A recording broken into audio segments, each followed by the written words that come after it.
ষড়যন্ত্রকারীরা জাতীয় নির্বাচনের আগে স্থানীয় নির্বাচন চায় বলে মন্তব্য করেছেন বিএনপির ভাইস চেয়ারম্যান আব্দুল আওয়াল মিন্টু। তিনি বলেন, ষড়যন্ত্রকারীদের জবাব দিতে হবে গণতান্ত্রিকভাবে। সোমবার বিকেলে চাঁদপুর শহরের হাসান আলী স্কুল মাঠে চাঁদপুর জেলা বিএনপির জনসভায় প্রধান অতিথির বক্তব্যে তিনি এসব কথা বলেন। আব্দুল আওয়াল মিন্টু বলেন, অনতিবিলম্বে ভোটের দিন তারিখ ঠিক করে জনগণের সামনে ঘোষণা দিতে হবে, যাতে মানুষ আশ্বস্ত হতে পারে।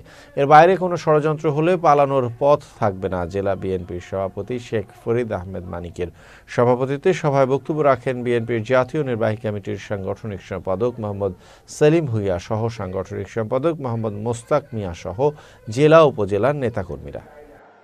আমরা চাই আপনারা নির্বাচন তারিখ ঘোষণা করুন এবং একটা অবাধ সুস্থ গ্রহণযোগ্য নির্বাচনের ব্যবস্থা করেন।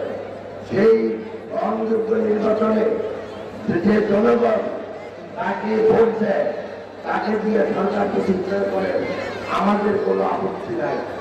আমরা মনে করি বিএনপি একটা উদার গণতান্ত্রিক রাজনৈতিক দল হিসাবে আমরা জনগণের দল।